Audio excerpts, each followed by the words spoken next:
He asks, how do you view the 12-team playoff? This is dangerous water we're treading into here. He says, is it giving more value or taking away more value? And Ian, that's a great question. I think a lot of this just depends on your priorities, right? Like as with anything, it depends on what you care about when it comes to this sport. For me personally, I love and adore and cherish the regular season of college football. I love waking up on a day in September and knowing that the college football playoff picture will look very different and some teams' playoff chances may be dashed based on what happens on that Saturday. In this 12-team format, you will still see some Saturdays like that, but you'll see a lot more of those Saturdays happen in late October, early November. And again, if that's what you enjoy, more power to you. For me, it's all about every single Saturday, meaning as much as humanly possible. Speaking to Ohio State and Michigan, that rivalry that they have, and it's been for a playoff spot more or less the last couple of years, I love that. I think that's special. We got to be in Columbus, Ohio 2 years ago when they played Michigan. The palpable buzz that was within the shoe that day. That was special, man. And so that rivalry will always mean more to those people than anything else in the college football landscape. That will always be the most important Saturday for both sides of that rivalry and rivalries alike across the country. But what I'm trying to say here is that's going to be turned down a little bit in terms of national attention. Like watching Ohio State, Michigan, if you're a casual fan, for a playoff spot, yeah, okay, maybe I'll sit down and give that a few hours. Watching it for a seed, I don't know. So I don't really care to try and keep people watching our sport, just so we're clear. I think the people that are about college football are about college football, and we love that. But I'm just saying the stakes being turned down, I'm not as huge a fan on. Now, to answer your question, full disclaimer, we are all in on this. All right? It's like, when the family makes a move, you're moving from one city to the other or one state to the other, you'll have your opinion on it, you'll push back on it, but at the end of the day, the option is either leave your family or move with your family. We're choosing to move with our family here that is college football. So we're all in on this. We weren't huge fans of the move. We thought where we were was fine, but we're making the move. Now, what I would say here is, as it pertains to the value of the 12-team playoff and what it gives to the sport, again, I think it really is pros and cons, and there's probably a lot of gray area baked into this. But I would just say more isn't always more. The key thing you hear from a lot of different people is, well, hey, if you love football, you get more football. You get more meaningful games. You get early December and late November, that'll be more meaningful football. I hear you.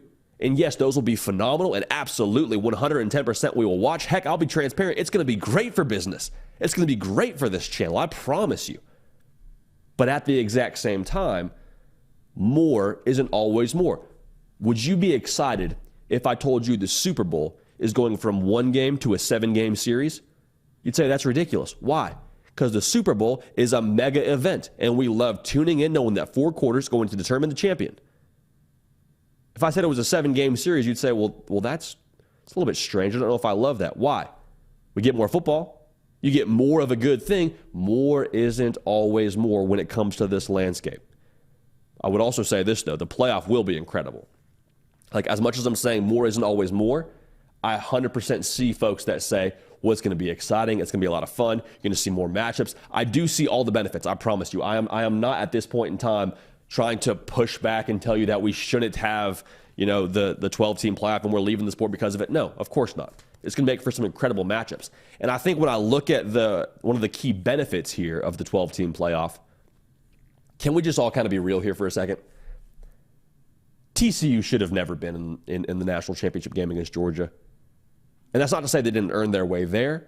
That's not to say that they did not deserve to play in that game that season. But the gap was so wide between TCU and Georgia in that game that a lot of us come fourth quarter were like, man, is it too late to get Michigan in there? Is it too late to see if we can't get Ohio State a rematch with Georgia for the national title game?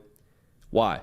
Because that 4-team playoff format allowed TCU to find their way into a 2-game tournament, have a great day against Michigan, and then meet their fate in Georgia. But what we're going to happen here with the 12-team playoff, you're not going to see as many of those. So we're going to see more incredible national title games is kind of my point here. Because TCU, if you put them in a 12-team playoff, they might win one game, they might win two games. They would not get past the entirety of that field. This is not me talking down on TCU. I just think it's a helpful illustration for one of the benefits of this 12-team playoff. Now, it may lend itself to the hottest team making their way into that top four, making their way into the title game, but I just think overall, the quality of title game that we're going to get here in the future, that'll be awesome. So no pushback there. Again, so is it taking away value? Is it adding value? I think it just depends on what you care about when it comes to college football. So again, if the family's moving, we're moving with them, and we will be happy when we get there, and we will enjoy it. It'll be great for business, but as a whole, I personally liked how we had it, and I love the way that the regular season means as much as possible right now. So it'll be great. We're here for it, but I hope we haven't been unclear as to where we stand on this 12-team playoff. Hey, y'all, thanks so much for watching. Subscribe to the channel here to make sure you don't miss an episode of The Hard Count. Also, be sure to check out other videos on the On3 YouTube channel.